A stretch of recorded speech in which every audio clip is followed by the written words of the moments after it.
Good morning, everyone.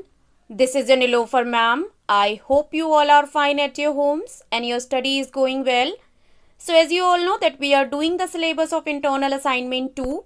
Our subject is SST, and in SST from today we are starting history. So, in today's video, I will explain you chapter 3 of history. Topic of the chapter is in the earliest cities. So, in this chapter, we will discuss over the topics that what has happened in the earliest cities in the olden times. So, let's get started. First of all, let's see the introduction of the chapter Saving an Old Building. Why is it important to save an old building? Let's see through a story. Jaspal and Harpreet were playing cricket in the lane outside their home when they noticed the people who were admiring the dilapidated old building that the children called the haunted house. So what happens one day, Jaspal and Harpreet, they were playing outside their home cricket in the lane, and they saw that people noticed an old building and they were admiring that building, which was called a haunted house by the children.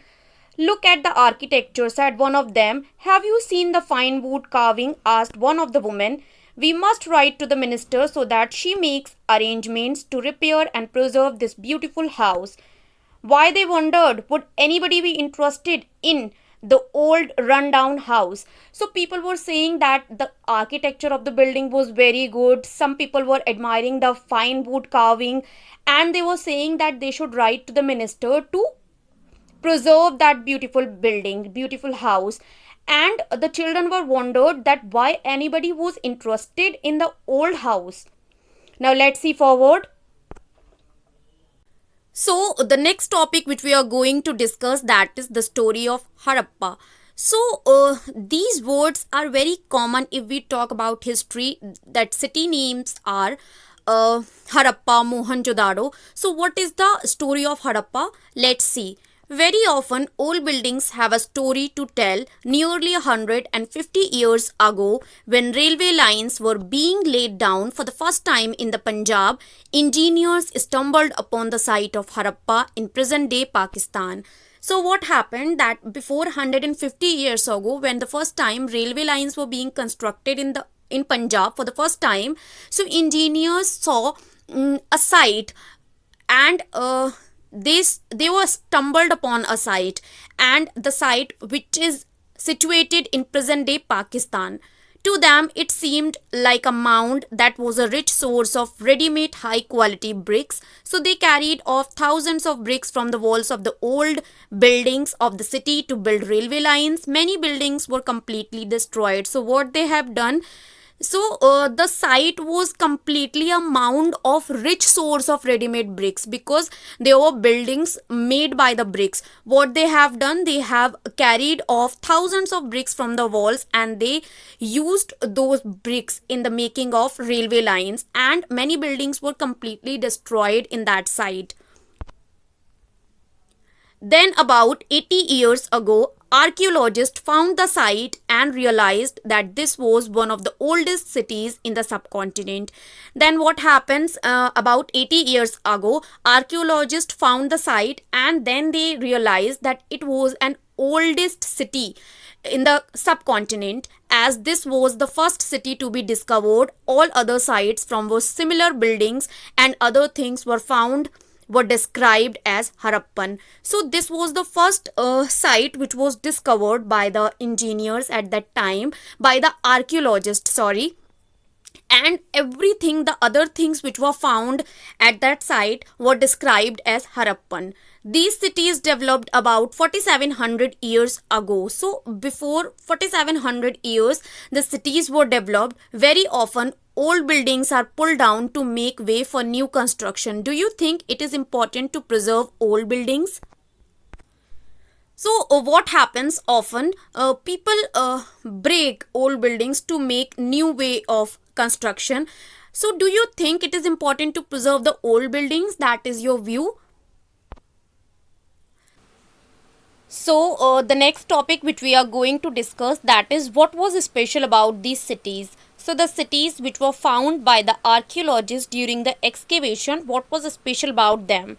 Let's see. Many of these cities were divided into two or more parts. Usually, the part to the west was smaller but higher. Archaeologists describe this as the citadel. So, the cities which were found by the archaeologists, they were divided into two or more than two parts, and the parts were called citadel.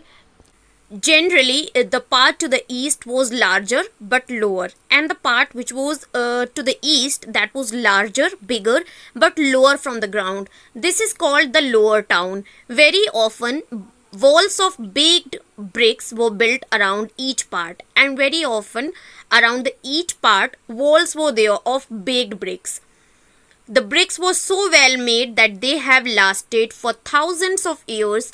The bricks were laid in an interlocking pattern, and that made the walls strong. The bricks were finely made, and that's why the bricks has been lasted for a long time, and the bricks were laid down in an interlocking pattern that made the walls too strong. In some cities, special buildings were constructed on the citadel. For example, in Mohenjo-daro, a very special tank which archaeologists called the Great Bath was built in this sea. So, in some cities, special buildings were constructed, like, for example, we can see Mohenjo-daro, a very special tank which the archaeologists called the Great Bath was built in this area. This was lined with bricks, coated with plaster, and made watertight with a layer of natural tar. So, the Great Bath that was lined with bricks, coated with fine plaster, and made watertight with a layer of natural tar. There were steps leading down to it from two sides. From both sides, there were steps also, while there were rooms on all sides, and on the all sides, there were rooms also. Water was probably brought in from a well and drained out after use. So, it was a great bath. So it was constructed for bathing only. So for bathing, the water was brought from a well, and then after the use it was drained out. Perhaps important people took a dip in this tank on special occasions. So perhaps the people which were important at the time, they took a dip in this tank on the special occasions. Other cities such as Kalibangan and Lothal had fire altars where sacrifices may have been performed. In other cities, like example, we can see Kalibangan and Lothal, there were fire altars where sacrifices may have been performed, like religious rituals. And some cities like Mohenjo-daro, Harappa and Lothal had elaborate storehouses, and in the cities like Harappa and Lothal, there were elaborate storehouses also to store things. These cities were found in the Punjab and Sindh in Pakistan, and in Gujarat, Rajasthan, Haryana and the Punjab in India. So in the following cities, these olden cities were found.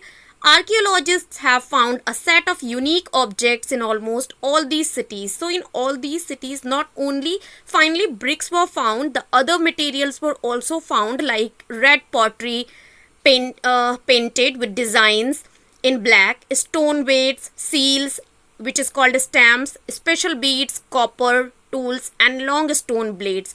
These all things were found in those cities. Here you can see map 3, which is given in your book also, the earliest cities in the subcontinent. Earliest cities means a long time ago. Here you can see Mohenjo-daro, about which we are talking. You can see Harappa also. You can see Lothal, and others are also there, Kalibangan. You can see different earliest cities are found here on the map. Here you can see the another picture, that is of the Great Bath. You can see a place has been constructed for bathing, and here the water has been brought from the well for the bathing and then drain out after the use. You can see that the steps are there on the sides and rooms are situated on the sides also. It is finely made in the olden times, like we made in the present only. Now the next topic is houses, drains and streets. Drains, that is a type of structure that is used for the flow of water out of the house. Generally, houses were either 1 or 2 stories high with rooms built around a courtyard. Most houses had a separate bathing area and some had wells to supply water. So generally in these cities, houses were either 1 or 2 stories only, and with rooms also they were built around a courtyard. Most houses were having a bathing area, separate bathing area, and some had wells for the supply of water also.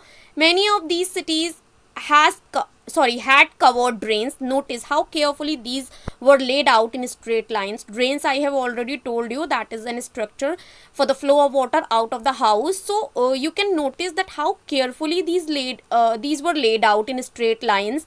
Although you cannot see it, each drain had a gentle slope so that water could flow through it. Each drain had a gentle slope so water would not stop, water can flow easily. Very often drains in houses were connected to those on the streets, and smaller drains led into bigger ones.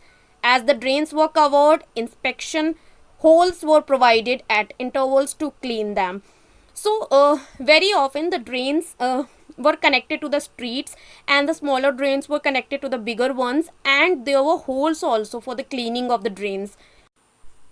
All three, houses, drains, and streets, were probably planned and built at the same time. So these three things, houses, drains, and streets, were probably planned and built at the same time, because it was finely made that it looks that it has been planned before building it. Here you can see the another picture which is given in your book, how bricks were arranged to build walls in Harappan cities. In Harappan cities, how the interlocking of bricks was used to make the walls, which you can see here. Now the next topic which we are going to discuss, that life in the cities. How was the life in these cities? A Harappan city was a very busy place. There were people who planned the construction of special buildings in the city. So Harappan city was a very busy place, because there were people who planned the construction for the special buildings. These were probably the rulers, because the rulers were having the authority to plan. It is likely that the rulers sent people to distant lands to get metal, precious stones, and other things that they wanted. So it looks like the material which was used to build houses in these cities. So it seems like the rulers sent people to the distant places for bringing the material. They may have kept the most valuable objects, such as ornaments of gold and silver or beautiful beads, for themselves. And there was scribes, people who knew how to write, who helped prepare the seals and perhaps wrote on other materials that have not survived. So they must have the valuable objects like ornaments of gold and silver and other things, and there were other people also who knew how to write and read at that times, who helped to prepare the seals, the stamps, and perhaps wrote on the other materials that have not survived. Besides, there were men and women craft persons making all kinds of things, either in their own homes or in special workshops. So beside these people, there were men and women also, like craft person, who make the different kind of things in their homes and in special workshops. People were traveling to distant lands or returning with raw materials and perhaps stories. So the material which they used for building the structures, so people would have traveled for bringing the materials from distant lands, and they returned with raw materials, and perhaps they would have the stories also of their traveling. Many terracotta toys have been found, and a long time ago children must have played with these. So a special kind of toys have been found in these cities, that is terracotta toys, and maybe children of that time have played with these toys. Here you can see the another picture top, a street in Mohenjo-daro with a drain. You can see the drain, street is there, and for flowing out the water, the drains are there. And you can see the well also here. Another picture you can see here. On the left side you can see a Harappan seal. These signs on the top of the seal are part of a script. This is the earliest form of writing known in the subcontinent. So it is the earliest type of writing that is known in the subcontinent. Scholars have tried to read these signs, but we still do not know exactly what they mean. So left you can see the terracotta toys which I have just explained about. So it is the writing, still people cannot read properly what was written, so it is special kind of writing that is used in those time, and the terracotta toys you can see. Now the next topic which we are going to discuss, that is new crafts in the city. Let us look at some of the objects that were made and found in Harappan cities. So we have seen some objects that were found in Harappan cities. Most of the things that have been found by archaeologists are made of stone, shell and metal, including copper, bronze, gold and silver. So most of the things are made by these things like stone, shell, copper, bronze, etc. Copper and bronze were used to make tools, weapons, ornaments and vessels. Gold and silver were used to make ornaments and vessels. So for making these things, the copper, bronze, gold and silver has been used. Perhaps the most striking finds are those of beads, weights and blades. The Harappans also made seals out of stone. Seals has been made out of stones. These are generally rectangular. See illustration on page number 35 in your book, and usually have an animal carved on them. So the Harappan seals has been made, and on that seals usually an animal carved. The Harappans also made pots with beautiful black designs, such as the one shown on page number 6. You can see on page number 6 the beautiful black designs made by the Harappans. Here you can see the another picture, stone weights. Weights that is used for holding the paper. So that is stone weights. Notice how carefully and precisely these weights are shaped. These were made of chat and a kind of stone. These were probably used to weigh precious stones or metals. So at that time maybe they used the stones for weighing the other materials also. Another picture you can see on the right side, beads.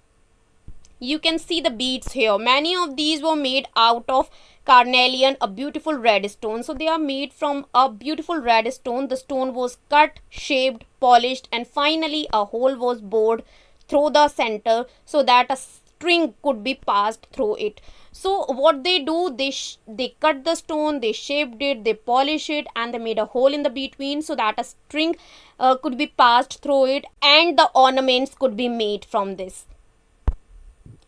Another picture you can see from the right side only, stone blades.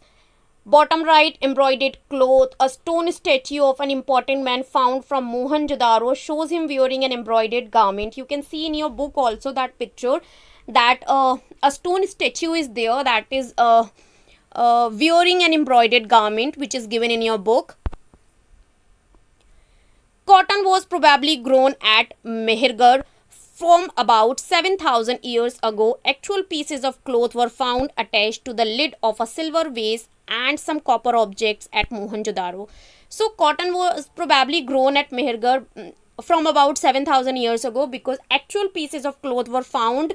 They were attached to silver vase and some copper objects also at Mohenjo-daro. Archaeologists have also found spindle wheels made of terracotta and fanes. These were used to spin threads. So these things were used to spin threads. Many of the things that were produced were probably the work of a specialist. So many of the things which were made at that time, they probably made by the specialist only. A specialist is a person who is trained to do only one kind of work. For example, cutting stone or polishing beads or carving seals. So what is a specialist? A specialist is a person, when a person used to do a work for a long time, he became fluent in that thing. So that is called a specialist. Look at the illustration on page number 36 and see how well the face is carved and how carefully the beard is shown.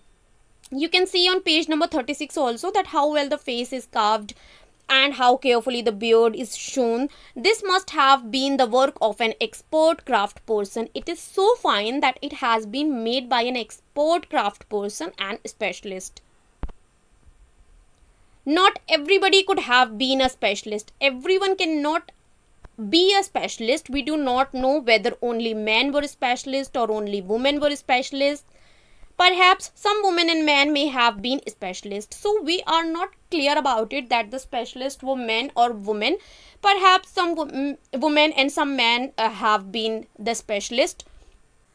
So, this was the first part of the explanation. The remaining chapter I will explain you in the second part of this video. Till that, keep learning and keep watching.